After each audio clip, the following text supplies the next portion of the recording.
नमस्कार। आज हम भारत में राष्ट्रवाद के उदय से जुड़े कुछ बेहद अहम ऐतिहासिक दस्तावेजों पर चर्चा करने वाले हैं। जरा सोचिए, इतनी विविधताओं वाला एक विशाल देश एक साझी आवाज में कैसे बदल गया? ये कोई रातों रात हुआ चमत्कार नहीं था, बल्कि औपनिवेशिक शासन के खिलाफ एक बेहद जटिल और एकजुट प्रतिक्रिया थी। जैसे जैसे हम इन दस्तावेजों की गहराई में जाएंगे, हम देखेंगे कि कैसे उत्पीड़न और दमन के एक साझी दर्द ने अलग अलग वर्गों को एक धागे में पिरो दिया और कैसे ये बिखरी हुई आवाजें आज़ादी की एक बुलंद गूंज बन गईं। तो चलिए, बिना देर किए शुरू करते हैं। आज की चर्चा में हम इस ऐतिहासिक सफर के 6 प्रमुख पड़ावों से गुजरेंगे। प्रथम विश्व युद्ध का आर्थिक प्रभाव, सत्याग्रह और शुरुआती आंदोलन, रॉलेट एक्ट व जलियांवाला बाग, असहयोग आंदोलन और उसमें शामिल विविध आवाजें, फिर सविनय अवज्ञा व नमक यात्रा, और अंत में समझेंगे सामूहिक अपनेपन का भाव। विषय में गहराई से उतरने से पहले 15 से अधिक वर्षों के इस कालक्रम को देखकर अपने दिमाग में एक नक्शा बना लेते हैं। कहानी शुरू होती है 1914 में प्रथम विश्व युद्ध के गहरे आर्थिक प्रभाव से, फिर 1915 में महात्मा गांधी की वापसी, 1919 में जलियांवाला बाग जैसी त्रासदी, 1921 का असहयोग आंदोलन और आगे चलकर 1930 की ऐतिहासिक नमक यात्रा।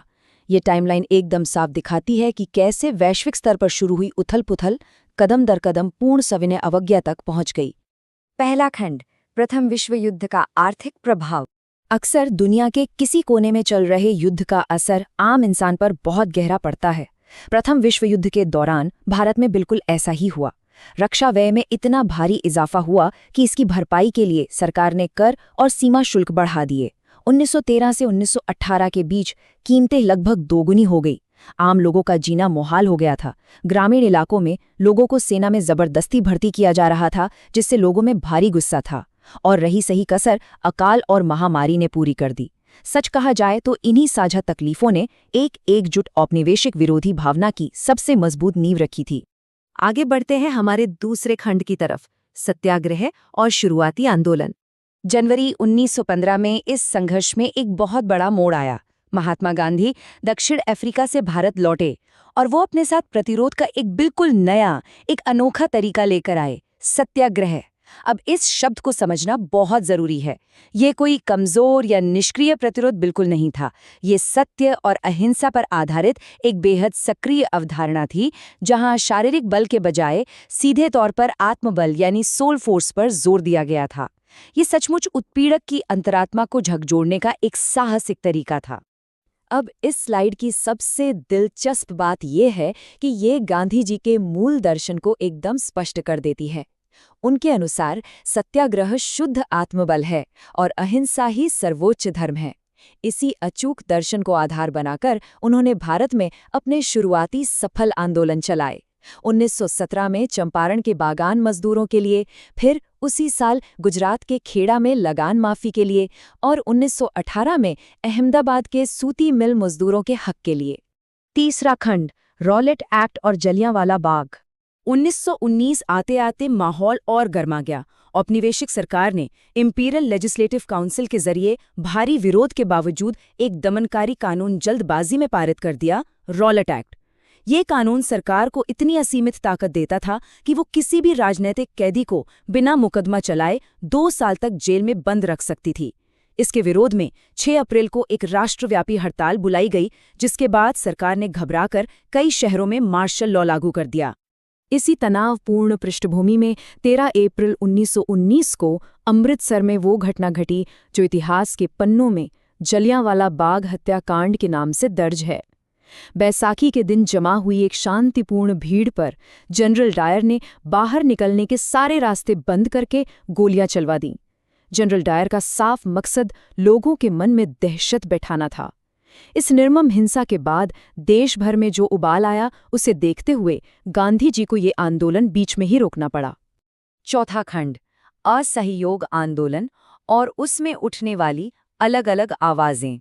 गांधी जी ये बात अच्छी तरह समझ चुके थे कि जब तक हिंदू और मुसलमान एक साथ नहीं आएंगे, तब तक कोई बड़ा जन आंदोलन खड़ा नहीं हो सकता। इसीलिए उन्होंने खिलाफत के मुद्दे को असहयोग आंदोलन के साथ जोड़ने की रणनीति बनाई। अब जब ये आंदोलन शुरू हुआ तो अलग अलग वर्गों ने इसे अपने अपने नजरिए से देखा। यहाँ बेगार शब्द को समझना बहुत अहम है, यानी बिना वेतन के जमींदारों के लिए जबरन मजदूरी करना। अवध में बाबा रामचंद्र के नेतृत्व में किसानों का जो भारी गुस्सा था, वो इन्हीं दमनकारी जमींदारों और इसी बेगार प्रथा के खिलाफ था। और ये स्लाइड बहुत ही शानदार तरीके से दर्शाती है कि स्वराज के उस एक आह्वान के कैसे बिल्कुल अलग अलग अर्थ निकाले गए। एक तरफ शहरों में मध्यम वर्ग ने स्कूलों, अदालतों और विदेशी कपड़ों का बहिष्कार किया, वहीं दूसरी तरफ ग्रामीण और आदिवासी इलाकों का तरीका बिल्कुल अलग था। उदाहरण के लिए आंध्र प्रदेश की गूडेम पहाड़ियों में अल्लूरी सीताराम राजू के नेतृत्व में वन कानूनों के खिलाफ हिंसक गुरिल्ला युद्ध लड़ा गया। असम के बागान मजदूरों के लिए तो स्वराज का बस एक ही मतलब था, उन बागानों की चारदीवारी से आजादी। अब आते हैं 5वें खंड पर, सविनय अवज्ञा और ऐतिहासिक नमक यात्रा। 1920 के दशक के अंत तक विश्वव्यापी आर्थिक मंदी और साइमन कमीशन के भारी विरोध ने राजनीति में एक नई जान फूंक दी थी। अब पूर्ण स्वराज की मांग एकदम स्पष्ट हो चुकी थी। स्क्रीन पर दिख रहा ये नंबर 240, ये कोई मामूली आंकड़ा नहीं है।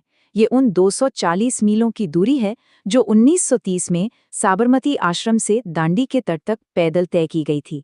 नमक जैसी बुनियादी चीज पर कर लगाना ब्रिटिश दमन का सबसे क्रूर चेहरा माना गया, और इसी के खिलाफ ये एक विशाल भौतिक और प्रतीकात्मक विरोध था। यह सविनय अवज्ञा पुराने असहयोग आंदोलन से काफी अलग थी। इसमें केवल सहयोग वापस लेना ही शामिल नहीं था, बल्कि जानबूझकर योजनाबद्ध तरीके से औपनिवेशिक कानूनों को तोड़ना शामिल था। 24 दिनों तक पैदल चलना, समुद्र का पानी उबालकर नमक बनाना और खुले तौर पर कानून का उल्लंघन करना। इस एक कदम ने अमीर किसानों से लेकर गरीब मजदूरों और महिलाओं तक को एक ही कतार में लाकर खड़ा कर दिया। ध्यान देने वाली बात यह भी है कि इस संघर्ष में सिर्फ शांतिपूर्ण रास्ते ही नहीं अपनाए जा रहे थे। औपनिवेशिक सत्ता का विरोध कई वैचारिक मोर्चों पर हो रहा था।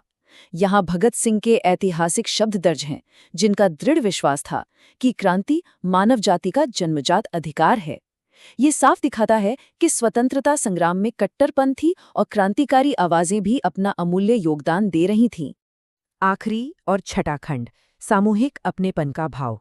तो यहाँ सबसे अहम बात यह है कि इतनी विशाल और विविध आबादी केवल राजनीतिक संघर्ष से एक साथ नहीं जुड़ सकती थी। राष्ट्रवाद को लोगों के दिलों में उतारने के लिए सांस्कृतिक प्रक्रियाओं का भी बहुत बड़ा हाथ था। बंकिम चंद्र और अवनींद्रनाथ टैगोर द्वारा गढ़ी गई भारत माता की छवि ने राष्ट्र को एक पहचान दी। लोक कथाओं और गीतों ने लोगों को उनकी जड़ों से जोड़ा। मध्य में चरखे वाला स्वराज, तिरंगा, स्वावलंबन का प्रतीक बना, और इतिहास की पुनर्व्याख्या ने भारतीयों को उनके गौरवशाली अतीत पर फिर से गर्व करना सिखाया। इन सभी चीजों ने मिलकर एक सामूहिक अपनेपन का निर्माण किया।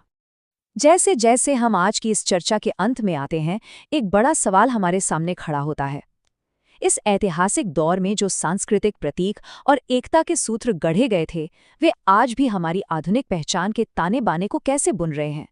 जरा सोचिए, इतिहास केवल अतीत की किताबों में दर्ज कोई कहानी नहीं है, बल्कि यह आज भी हमारे समाज के चिंतन को आकार दे रहा है। इस दिलचस्प और ज्ञानवर्धक चर्चा में हमारे